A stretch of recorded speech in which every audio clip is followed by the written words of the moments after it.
what do we think of the moderator? I might surprise you guys, but I want John to lead. I think that Chris Wallace, every time he did his little almost like Jim Halpert smile at the camera, isn't this ridiculous thing? I wanted to be like, dude, you're working right now, go do your job. Now, maybe you don't have the capacity, the actual technological capacity to cut his mic. You should have, because you should have known that Donald Trump was gonna do this thing. How could you have set this up where you're gonna try to appeal to his humanity, him being reasonable? I'm gonna ask you to not interrupt. No, he's gonna keep doing that. He's gonna keep doing it for literally hours, and you're gonna allow him to. You're gonna occasionally do the thing where you say, now you're gonna really like this next question, like you're trying to get a kid to eat a vegetable or something. That was kind of funny, I like that. But no, he just sort of went along with it, and he apparently decided about 16 minutes in, I can't stop him from doing it, so why even bother trying? I'm gonna occasionally imply that he should stop, but I'm not gonna force it. I'm not gonna penalize him in literally any way. And because, yes, he's a Republican who doesn't seem to like Donald Trump, but he's still a Republican. It wasn't just that he let Trump steamroll Biden, it's that he also was framing basically issue from a right-wing point of view. Like we can't get it twisted that just because he asked Trump hard questions, he is still a right-wing conservative. And so the combination of those things, it was a mess, but not just because of Trump. You don't get mad at the baby for pooping his pants when the parents fed it chili. You're responsible too. And he was pumping him full of chili the whole time. You should have cut him off, but you didn't. So stop laughing and do your job, because the stakes are kind of high here. So John, I actually disagree a little bit, but I don't think it matters anyway, because you already won the night with the chili line. So, yeah. But nonetheless, I'll say, look, I've been in debates and I've moderated debates, and that was unmoderatable. And so the only way to get Trump under control there would have been to yell nearly at the top of your lungs and say, no, you will not speak past 2 minutes, right? But then you look. Wait, Cenk. Okay, so look, I will grant you that they apparently couldn't cut the mic. Is it crazy to say in future debates they should have the capacity to cut the mic?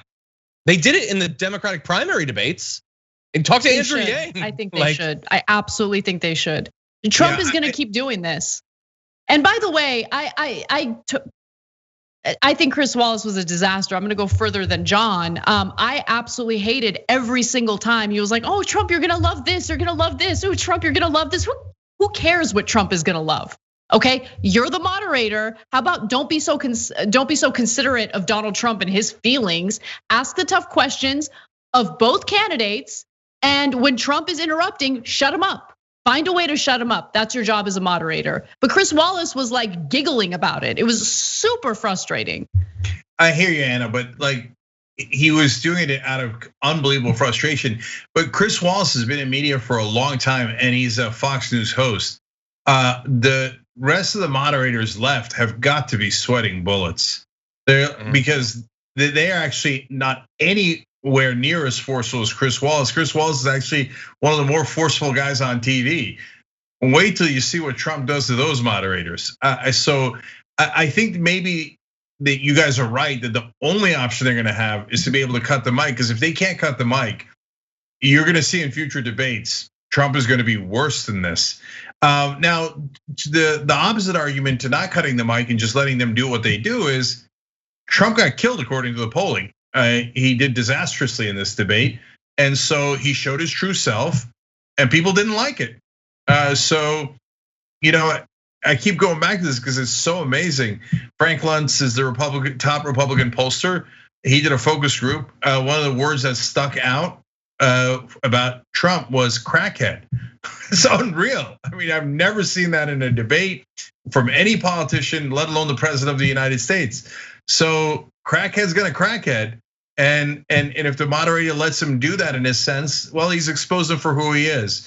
But I really thought that was a completely unmanageable debate. I thought Chris Wallace was as forceful as he could have been. He raised his voice, he interrupted, he chided Trump on a number of occasions. I do agree with John that the questions are always from a right-wing perspective. But honestly, John, whether it's Chris Wallace or another mainstream media person, it doesn't really matter. They all frame it from a right-wing perspective, right?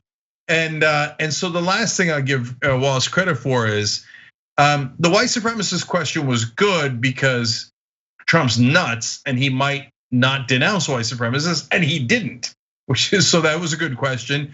But more, I don't know if it's more important, but a better question was when he said to him, okay, you think mail-in ballots is deeply fraudulent, and Trump said 30 to 40% of mail-in ballots are fraudulent, which is unbelievable. So Chris Wallace said, you're president right now. What are you gonna do about it? And that's what I've been saying on the show. So I was like, a Fox News host said it, right? That's the perfect question. If you're not full of crap and you actually think an enormous percentage of votes are fraudulent, and we're more than a month away from the election, you can do something about it. You can actually say, okay, here's the evidence for how it's fraudulent, and here's what we're gonna do about it, instead of just setting up this as one giant excuse for you to try to cheat later, and then when you lose, cry like a baby and claim that you didn't actually lose. And when he asked that question, Trump had no answer at all.